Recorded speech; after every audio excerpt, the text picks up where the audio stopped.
भारत के पड़ोसी देश बांग्लादेश में आज बड़ा उलटफेर हुआ है। हिंसक प्रदर्शनों के बीच वहां की प्रधानमंत्री शेख हसीना ने इस्तीफा देकर देश छोड़ दिया।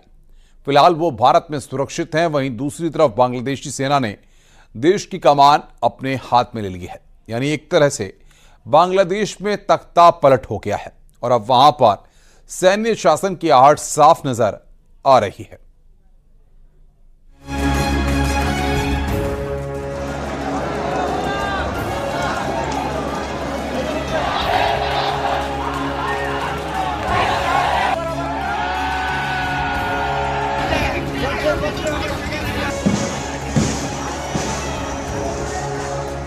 हिंसा के आगे हारी हसीना।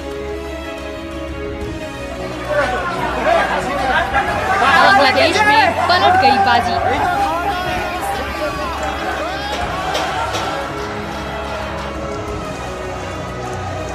शेख हसीना का इस्तीफा, भारत में शरण। সেখানে আমরা সিদ্ধান্ত নিয়েছি যে একটা ইন্টারিম গভর্নমেন্ট আমরা ফর্ম করব এবং ইন্টারিম গভর্নমেন্টের মাধ্যমে এই দেশের সমস্ত কার্যকলাপ চলবে। ये बांग्लादेश के प्रधानमंत्री हाउस की तस्वीरें हैं।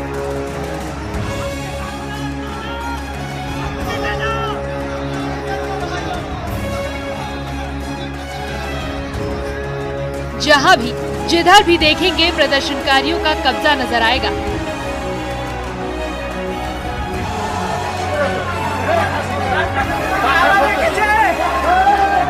उग्र भीड़ ने बांग्लादेश के प्रधानमंत्री आवास पर तब कब्जा किया जब सेना ने शेख हसीना का साथ देने से इनकार कर दिया और मजबूरन शेख हसीना बांग्लादेश छोड़कर भारत में शरण लेने पहुंची। और प्रधानमंत्री शेख हसीना ने देश छोड़कर बाहर चली गई है। वो हमने सुना है कि एक सुरक्षित जगह पे अभी वहीं पे शेख हसीना जी हैं अभी। और मिलिट्री ने भी एक मतलब मार्शल लॉ की तरह इम्पोज कर लिया है। हो सकता है कि कोई ऐसा मतलब विदेशी देश भी हो जिसका हाथ भी इस इन मामलों में हुआ होगा।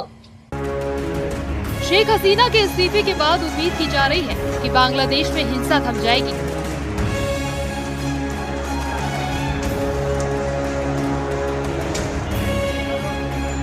क्योंकि इस्तीफे से पहले शेख हसीना ने प्रोटेस्ट रोकने की हर संभव कोशिश की थी, फिर भी बांग्लादेश जलता रहा। हिंसा के बीच बांग्लादेश सरकार ने Meta platform, Facebook, WhatsApp, messenger और इंस्टाग्राम बंद कर दिया है। इसके बावजूद सोशल मीडिया पर अफवाहों की बाढ़ आई हुई है।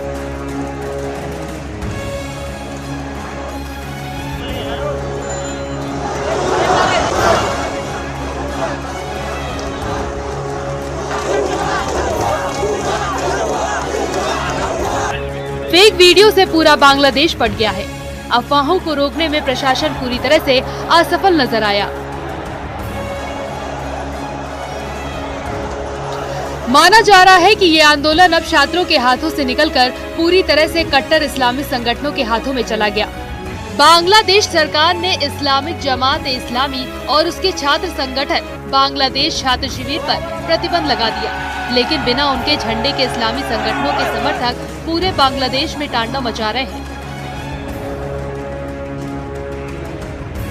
14 पार्टियों को साथ लेकर चल रही आवामी लीग की शेख हसीना ने इस हिंसा को रोकने की कोशिश के लिए इस्तीफे से एक दिन पहले अपने सहयोगी दलों के साथ बैठक भी की, लेकिन इस बैठक में भी शेख हसीना की सरकार पर ही सवाल उठा दिए गए, तो मजबूरन शेख हसीना को इस्तीफा देकर देश छोड़ना पड़ा। अब सेना के हाथों में सारा दारोमदार है।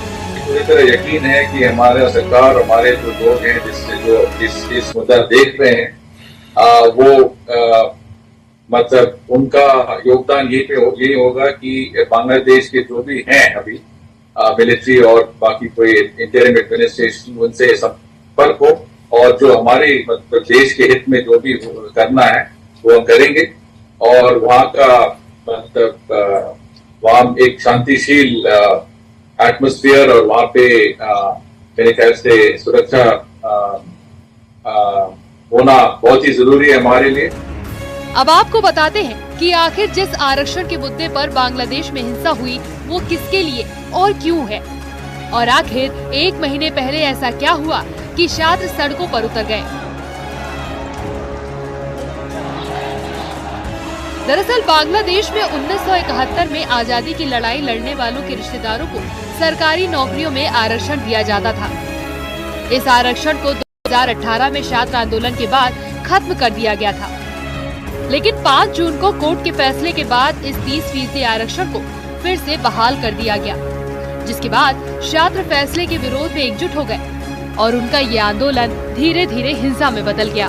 जो बांग्लादेश हाई कमिश्नर हैं मुस्तफिजुर रहमान, लेकिन उनके दफ्तर से यही बताया गया है कि अभी ब्रीफ करने के लिए कुछ नहीं है, फिलहाल चुप्पी साधी हुई है बांग्लादेश हाई कमीशन ने। हमारी मौजूदगी यहाँ उस हाई कमीशन के बाहर है। अगर मैं बाहर की तस्वीर एक बार विकास ठाकुर दिखाएंगे, बहुत शांत माहौल है, रूटीन बैरिकेड्स यहाँ पर आपको नजर आएंगी। कुछ मीडिया पर्सन जरूर यहाँ पर पहुंचे हैं रिएक्शन के लिए कि जो बांग्लादेश में इस वक्त स्थिति बन रही है उस पर बांग्लादेशी हाई कमीशन का क्या कहना है। लेकिन जिस तरीके से स्थिति वहां से बनी है, अब जो खबर निकलकर सामने आ रही है कि वो भारत होते हुए लंदन जाने की तैयारी शेख हसीना कर रही हैं। फिलहाल बांग्लादेश में 1971 के बाद ये सबसे बड़ी हिंसा है। अलग देश की मांग को लेकर 1971 में पूर्वी पाकिस्तान के लोगों ने ऐसे ही जबरदस्त प्रदर्शन किया था।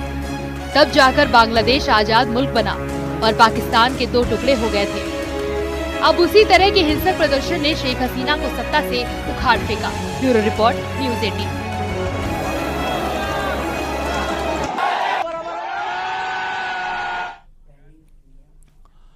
शेख हसीना के इस्तीफे से पहले किस तरह आंदोलन भड़का, किस तरह हिंसा भड़की, जिसमें 300 लोगों ने अपनी जान गंवा दी। सिर्फ रविवार को ही हिंसा में 98 लोगों के मारे जाने की खबर है। चिंता बढ़ाने की बात यह है कि अब तक इस हिंसा को रोकने के लिए की गई इस कोशिशों का कोई असर नहीं हुआ और छात्र लगातार पीएम शेख हसीना के इस्तीफे की मांग पर अड़े हैं। उधर आर्मी चीफ के भी शेख हसीना का साथ देने से इनकार कर दिया, जिसके बाद मजबूरन शेख हसीना को देश छोड़ना पड़ा।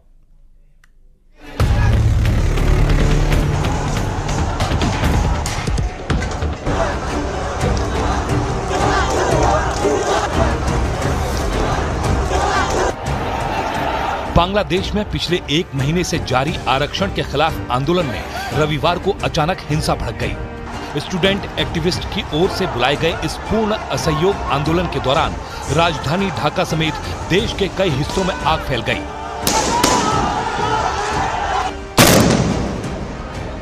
सबसे ज्यादा सिराजगंज इलाके में हालात बिगड़े और सबसे ज्यादा अधिकारियों के हताहत होने की खबरें भी इसी इलाके से सामने आई।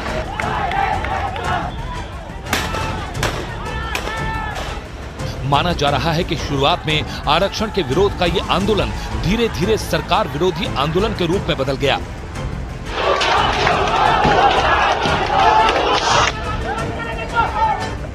छात्र नेताओं ने सीधे प्रधानमंत्री शेख हसीना के इस्तीफे की मांग कर दी। साथ ही लोगों से टैक्स और दूसरे बिलों को भी न भरने की अपील की। बांग्लादेश के अलग अलग शहरों में जोरदार हिंसा के बाद शेख हसीना सरकार ने हिंसा पर लगाम लगाने के लिए 3 दिन की सरकारी छुट्टी का ऐलान कर दिया। साथ ही कई इलाकों में कर्फ्यू भी लगा दिया गया, जबकि अफवाहों को फैलने से रोकने के लिए ढाका में इंटरनेट सेवा रोक दी गई। साथ ही फेसबुक, व्हाट्सएप और इंस्टाग्राम जैसी सोशल मीडिया ऐप पर भी रोक लगा दी गई। आर्मी चीफ का गोलीबारी रोकने का ऐलान, प्रदर्शनकारियों पर नहीं चलेगी गोली। इस बीच बांग्लादेश के आर्मी चीफ ने इस हिंसा को 1971 के बाद की सबसे बड़ी हिंसा बताते हुए प्रदर्शनकारियों पर कोई गोलीबारी नहीं करने का ऐलान कर दिया। उन्होंने सेना मुख्यालय में सेना की तैनाती पर भी चर्चा की। उधर छात्रों के समर्थन में उतरे पूर्व आर्मी चीफ ने भी सुरक्षा बल के जवानों से तुरंत अपने कैंप में लौटने की अपील की। आखिर क्यों उग्र हुआ छात्रों का प्रदर्शन? क्या मांग कर रहे हैं प्रदर्शनकारी छात्र?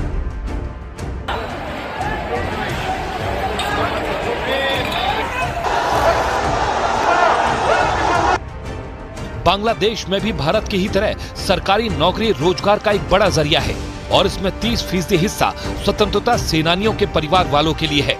इस 30% हिस्से को 2018 में प्रदर्शन के बाद हटा दिया गया था, लेकिन अदालत के फैसले के बाद सरकार ने इसे फिर से लागू कर दिया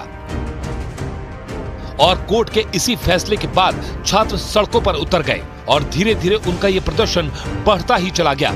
लेकिन एक दिन पहले उनके इस प्रदर्शन के दौरान जबरदस्त हिंसा भड़क गई। भारत सरकार ने भी बांग्लादेश के हालात को देखते हुए नागरिकों से वहां की यात्रा न करने को कहा। साथ ही बांग्लादेश में मौजूद भारतीयों से एम्बेसी के संपर्क में रहने की अपील की।